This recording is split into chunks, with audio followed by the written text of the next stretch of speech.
in 2024? How about what Jaspreet Singh is saying about needs versus wants? And of course, it's Wednesday.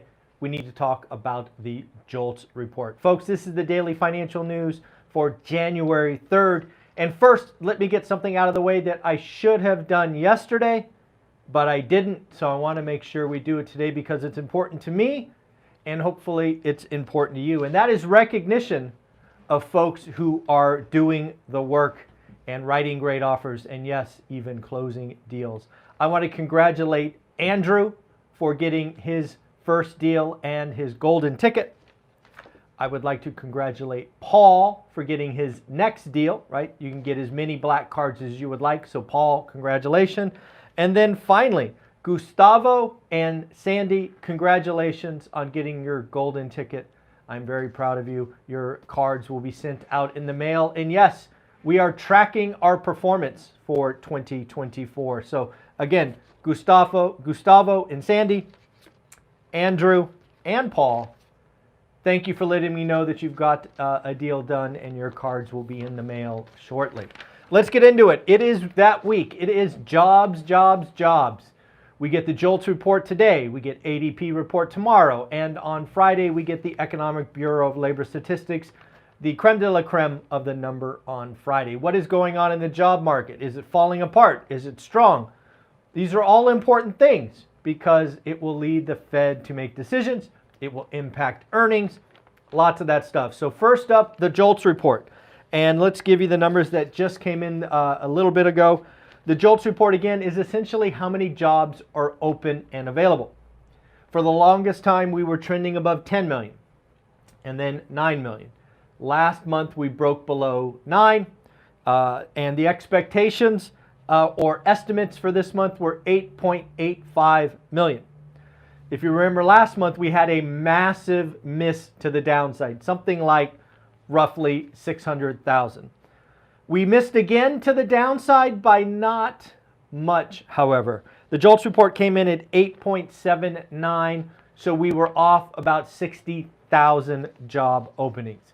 Again, we are looking for the signs in all of the job markets. Is it decelerating or is it coming off the rails and crashing? Is it a plain landing, i.e. soft landing, or do we have bigger and bigger problems? As of today, with your JOLTS report, it still feels like it's coming in for a controlled landing. But again, the big number is Friday. Never forget that the ADP report has been all over the map, but undoubtedly will be market moving tomorrow. But that's it. That's the first of 3 numbers about jobs. Let's talk about Altos Research. Altos Research is specifically Mike Simonson, somebody I follow on Twitter, somebody that I watch on YouTube. He put a summary together about Altos Research. Could I track gold and black cards on the whiteboard? I like that idea. Yeah, I think I should do that. I think we will track on the whiteboard. I will do that. Hopefully remember to do that tomorrow. Great idea. Thank you. I love doing these lives. You guys are awesome. I just want to let you know. So back to Altos Research. Mike Simonson, lots of great stuff. Very much in the weeds. It is my belief, much like the Thursday jobs report, right? Every Thursday, boom. It's like a drum, right? We get the weekly unemployment claims. It will be our first indicator that something is amiss. I believe Altos Research, in combination with Housing Wire, does a weekly inventory tracker, which will be the first signs of growing problems or, return to craziness, both of which I hope do not happen. But what is Mike Simonson putting a pin in 2023? He is saying that inventory is slowly improving.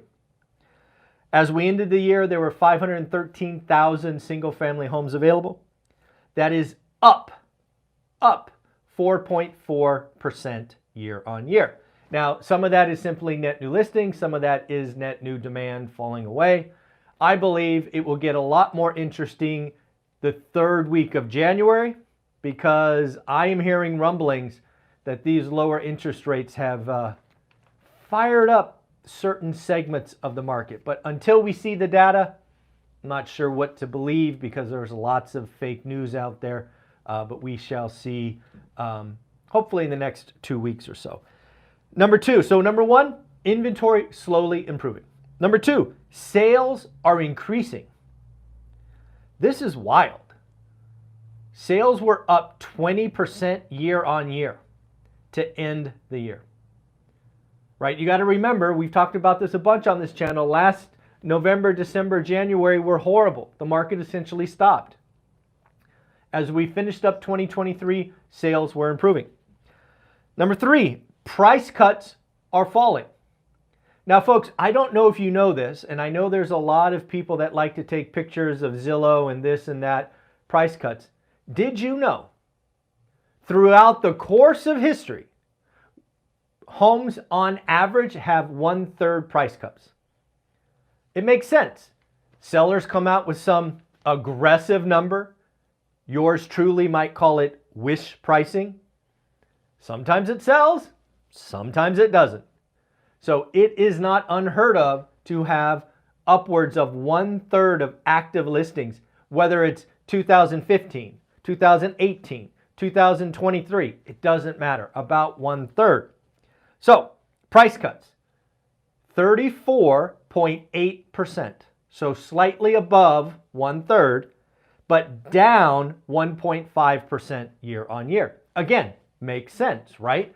Last year was frozen, this year more activity. And then finally, the creme de la creme, the thing that we've been talking about for a while and so many people get wrong, prices. Prices have inched up 3% year on year. So again, folks, if you're not following Altos Research either on X/Twitter or on YouTube, that is where you would get the most up-to-date week-to-week information. It is a place that I go to. I believe it is a combination between Altos Research and Housing Wire. Mike and Logan, they are awesome follows. And you got to appreciate Logan for his constant battle with the Crash Bros, something that entertains me to no end. How about rate cuts? I want to really help you understand this. There are only 3 reasons we will have rate cuts in 2024. I will argue that only one of them is a good reason.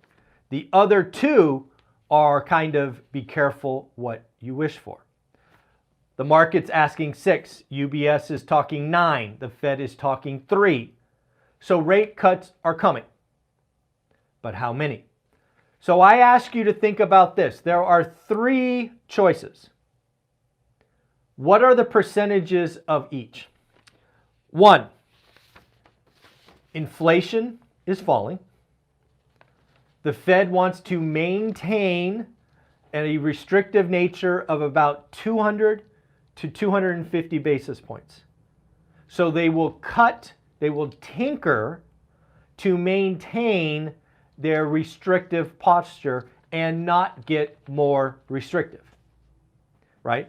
Being more restrictive in a slowing economy could lead to bad things. So point number 1, inflation is coming in. A soft landing is looking more and more likely, and the Fed will tinker at the edges. That is point 1. Number 2, something starts to break. I think the easiest example for you and I to understand is the job market. The job market, unemployment, layoffs, all of that. These are things that we have been watching. In fact, you and I watch them every Thursday. Let's just say for a moment that over the next 13 weeks, unemployment goes from week 1 at 227 weekly claims to 327, 347. That would be a sign that the job market is weakening in a noticeable manner. It is my belief that if something like that were to happen, that the Fed would be paying attention and the Fed would cut rates because, again, they have a dual mandate: stable prices and full employment. Then there is number 3. Something broke. Black swan, leverage this, leverage that. Something broke and they have to cut to save the financial system. Those are the only 3 reasons. The problem is that right now all 3 are possible. And depending on which one you believe is coming, you invest different. If you think a soft landing is coming and they will tinkle at the edges, you will invest one way. If you think something is going to start breaking, you will invest another way. And if you are in the camp that the world is going to end and a black swan's going to come swallow us all up and they're going right back to zero, you invest differently. I think all three, as we stand here on January 3rd, are possible. Some more than others, but you as the viewer need to ask yourself which one of those three are more likely to you. Jaspreet Singh, Minority Mindset. I love what he puts out there, very positive, do the work. In his latest tweet, again, I follow him on X or Twitter, he is talking about needs versus wants. This is something you and I have been talking about for years. This is something that I told you that was key, was critical to Olivia and I getting our money right. We were like lots of people when we were 30. We were spending every single penny we made. If we got a check, we spent it. We enjoyed life, don't get me wrong, but we had nothing to pay for it. We were on a treadmill, and as our income went up, the treadmill got faster. When you're 30, you just keep running. But as someone who is now over 50, I don't think I could keep that pace up anymore. So when you are on this journey, you're creating disposable income, you're becoming elite, you're going to do it for 10 years, you're going to become wealthy. You really have to understand need versus want. In fact, if you get my $99 course, Get Your Money Right, it is a key concept. But here is the deal. Here's an example that Jaspreet Singh gave, which I think is perfect. You need a car. You want a BMW. You want a Tesla. If you are in growth mode, if you are at step 0 or step 1, you have to get almost religious and focused on needs versus wants. We did it for 15 years. Our friends, our family made fun of us, felt sorry for us, didn't understand what was going on. It will happen to you also. Who cares? If you want to have a better future, do something different today. If you want to ball out and spend a month in Asia, if you want to ball out and spend 3 weeks in Europe in the same year, you got to do the hard work today. You got to do it consistently. You've got to be able to hold it for, in many cases, 8, 10, or more years. You own that. That is your choice. I want to call attention to a wonderful video I did with the one and only Omar from Invest with Omar. Omar and I talk every Tuesday. If you don't know who Omar is, you are missing out. He has an amazing playlist on this channel. Omar has made $1 million a year for seemingly 6, 7, 8 years in a row. I asked him yesterday, if I wanted to make $1 million in 2024, how would you do it? Folks, Omar gave you the playlist. He gave you the strategy. He told you how to do it. And he shared his story. Not to steal the thunder from the video, but just realize that Omar had to execute for 12 years. But there are things that you can do today. And hint, it's not multiple streams of income. It's not do 7 things. It is get focused on what you are uniquely good at or uniquely focused on. I call it getting elite. If you want to make $1 million in 2024, I suggest watching Omar in his awesome video. And then finally, a lot of people have asked me what my favorite books are, what are my favorite games to get rich. If you go to my website, onerentalatatime.com, I think it's the 3rd or 4th box that said, these made me rich. Simply click on that link and you will see the books and the games that made me rich. I have read hundreds and hundreds and hundreds of books. I have played all kinds of games, and I give you the exact books that were really meaningful to me, that helped me move the needle in a positive direction. So again, go to onerentalatatime.com, click on the box that said, these made me rich. You know what? Let me know what your favorite is. If you go to my website today, onerentalatatime.com, let me know which book below was your favorite. And also there's a game there that is really, it simply changed how we look at things as a family. And then finally, folks, we've got some numbers to talk about. Thankfully, we are slowly chopping away to get to 4,000 watch hours on Best of ORAT. We now sit at 122 hours away. Please go to the website. There are plenty of 2-hour videos of my boot camp and how to get rich and other stories and other interviews. If we can get these 122 hours done, it will qualify for monetization, and I will stop talking about it on the daily financial news. Then lastly, we do seem to be stuck. We seem to be stuck. I think we've been stuck at 41 participants in the virtual Vegas event. I will be honest with you, I thought by now we would have sold hundreds.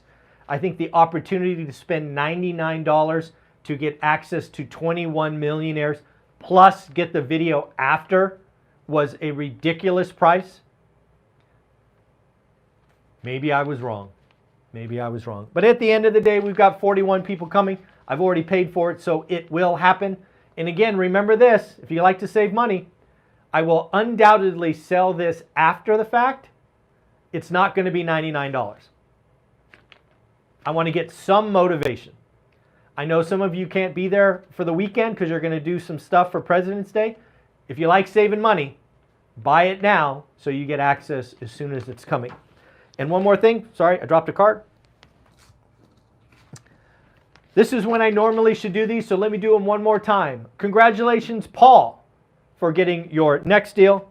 Gustavo and Sandy, congratulations on getting your first deal. And of course, to round it out, Andrew, congratulations for getting your first deal. Folks, have an amazing day. This is the Daily Financial News for January 3rd. Bye.